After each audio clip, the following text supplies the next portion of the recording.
We got Bryan Barberena back here on the program. He's going to be taking on Vicente Luque at UFC on ESPN 1 on February 17th. Bryan, what's going on, man? How are you? I'm doing great. Thanks for having me on again. I appreciate it. No problem. I appreciate you taking the time. And where are you headed to? I see you're in the car right now. Oh, yeah. I'm going to run out some errands before the next training session, some snacks, some food, and some extra gallon of water probably. Gotcha. Like supplies and everything, stuff to survive on basically, right? Yeah, that makes sense. That's good. It's been a while since we last talked. And of course you only fought the one time last year. That your last fight was back in August. Was this the right amount of time off for you? And I imagine you wanted to get on this card?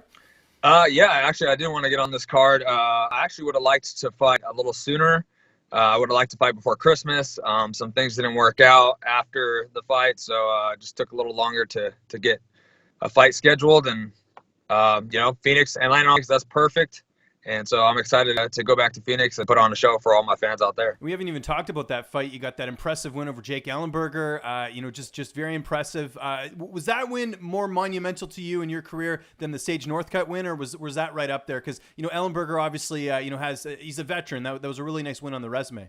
Yeah, it's a fight actually I've been looking forward to for quite a long time. I figured we'd fight down previously a long time ago. So it's a fight I've been trying to get for a long time. It was, to get it in the books and get the win.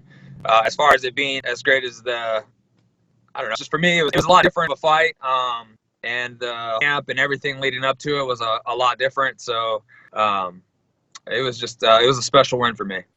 For sure. And I mentioned Sage Northcutt there. He's not in the UFC anymore. Were you surprised to see him sign with one championship, earlier a couple months ago? I was surprised they let him go, but good for him. I wish him the best and the most success, and maybe we'll meet down the road one day. Now, you got this fight with Vicente Luque. It seemed like this was a fight that was in the works for a while. I know it seemed like Vicente wanted to fight you a while back. How did this all come together? Because I noticed it on social media, and now here we are, in February, and it's finally going to happen. Yeah, he had called me out a while back, and I agreed with let's do it. I'm not one to turn down fights or say no to someone who's calling me out. So I was all, and I actually like the matchup a lot. He's got a lot going on too. So, it's good. It kind of played out where we were going to fight, and then the timing didn't work out. We couldn't. So then it got put off, and he ended up fighting the last fight, fought somebody else. And then we were going to fight on Fortaleza card, and then ended up moving the fight to Phoenix. So, it all just worked out, and, we're going to go in there and stand across from each other and throw hands and sit up. So I'm excited. He ended up fighting in October against Jalen Turner, which was a bit of a confusing matchup because Turner, was a lightweight. He was moving up. It was kind of confusing. I imagine that was the fight that was supposed to happen, but I guess you weren't ready to go. Yeah. We had I had some things come up, and wasn't able to take the fight at that time. I was pretty disappointed, but I'm glad it's worked out. We get to settle it. So how do you feel like you match up against him? We know his knockout power. We know the role he's been on lately. Just I love some thoughts on the matchup. Love the matchup. Love it. Where the fight goes. If you want to stay on the feet, awesome. Please. Thank you. Whatever. If we want to stay on the feet, I love that. If he wants to go to the ground, though, I've been working a lot on my wrestling, a lot of my jiu-jitsu game. I feel comfortable. I feel really great for this fight, and I'm confident in my ability, confident I'm going to be able to go there and perform and get the win. Now, are you back home now, or are you in Arizona training at the lab? I'm not in Arizona. I'm actually in North Carolina. I'm at Jimmo's for this fight camp, and doing my camp out here. And I'll be going out the 10th to Phoenix and finish off, last minute preparation, fight week stuff. But I'm excited to do all my camp out here at Jimmo. It's a little closer to home, and the lab is still in the mix with my fight camp, talking with them. John Crouch, Benson Henderson will be in my corner still, and the coaches, Jeff Jimmo, has been relaying messages to them. They back and forth discussing my camp. So it's all worked out great. I've had a great camp so far. Nice. Yeah, I saw John last weekend. I was at the Bellator card. What'd you think of Henry Corrales' big win over Aaron Pico? Awesome. Epic. Yeah. I loved it. That dude is like the toughest guy ever. Like, he is in the cage. He's an animal, man. That guy's a monster. And then outside of the cage, he's just such a great person, good friend. He's a good person and a monster in the octagon.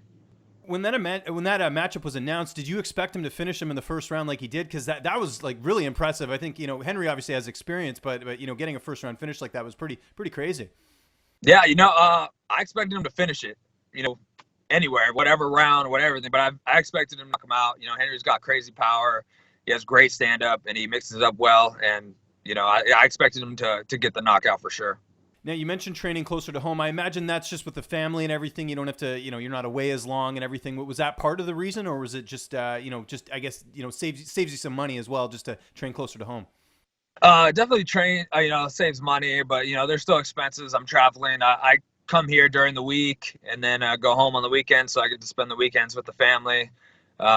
It's still tough being gone, but it's not as bad as just being completely gone. So I'm getting great work with here, This gym might not be as known, but it's a lot of great people here, great coaches. So I'm getting a lot of great work and a lot of one-on-one kind of time, and really changing some things up for this camp a little bit. And hopefully you see a better me.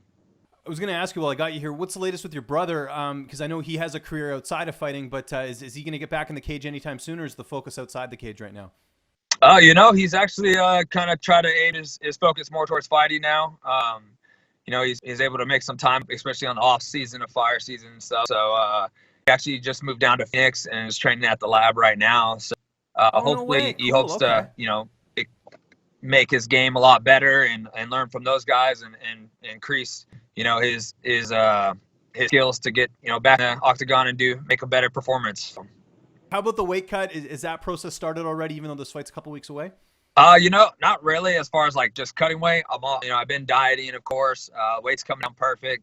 I'm right on schedule, maybe a little bit ahead. So, maybe pack on a little more food, but everything's going great, man. It's been a great camp and I'm excited for this fight. I'm excited. It's probably going to be, next to the main event, the most exciting fight on the card, I hope. It's going to. Yeah, I agree with you. On paper, I mean, you guys both have knockout power. You guys are both I would say you guys are both sort of the most underrated fighters in the division if you look at some of the wins and the experience and everything. So I'm excited for that. So that comes to my next question. How do you see this fight unfolding on February 17th? Yeah, I'm gonna put him away. I don't care what round it is. If I have to go all three and, put him away at the end of the third or the beginning of the third, first round, I'll love to go in there, knock him out in the first round. Of course. Who wouldn't want to, I'm going to go in there. I'm going to do my best. I'm going to put him away, though, and really make a statement and put a stamp on my name.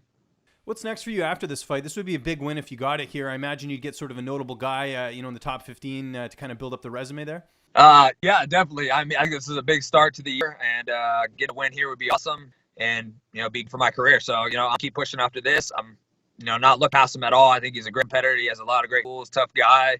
And he's shown that, and he showed he can fight anywhere. So I'm definitely not taking it lightly at all. It's going to be a tough test for me, maybe my toughest in the whole division. But we'll see. The plan after this is to hopefully, fight again soon. I'll fight again soon after. I heard there's the Nashville card. I mean, play out well and, nothing. I'm feeling good, and hopefully I can, swing it on that. If not, as soon as possible. And then I'd like to maybe take the summer off and spend the time with my kids and really have family time. So hopefully 2 in a row and then maybe a break. Speaking of time outside the cage, you mentioned during the week you're away, training and everything. What are you doing for downtime? I'm sure you're, calling the family and everything, but are you getting in any Netflix or video games or anything like that? Actually, since you said that, I've been playing a lot of video games lately on my downtime, just after night dinner, just kind of wind down, play some games. I play Xbox One, so got Xbox Live. I go on some PUBG, some Fortnite, Red Dead 2. That game is shit. So been having some good times. A lot of guys at the gym, some family, people all over. So it's great. I play with my kids too. So some Roblox. Yeah, they call me on tablets. We play some Roblox. Nice way to bond there, yeah. Fortnite. My son's really big into Fortnite, so we play that a lot. Well, I'll tell you where you are good, and that is in the cage. If it's anything like your last fight, we got another stat card coming up here February 17th. It is UFC on ESPN 1. It's going to be in Phoenix. Bryan, always good catching up with you, man. Just remind people where they can find you on social media, and if you have any sponsors or shout-outs, the floor is yours. Yeah, you got me at Bryan_Barberena on Instagram, Facebook. I have a fan page on Facebook, and that's just Bryan Barberena. I just want to give a shout-out and thanks to Jimmo, the gym, and Jeff Jimmo and all help. Of course, the MMA Lab, John Crouch, Spencer Henson, all my friends there and family. Of course, my wife and kids, most importantly, my wife and kids always there to me. Gold Club Canine Group for always taking care of my animals and my pets. Vet Botanicals, helping me with some CBD oil for my pets. Also, CBD for me is Isospectra, helping me in my recovery and feeling great up to this fight. Always in my corner, Sweet James and the Bergener Law Firm over there. I love you guys. I appreciate the support, and thanks again for having me on.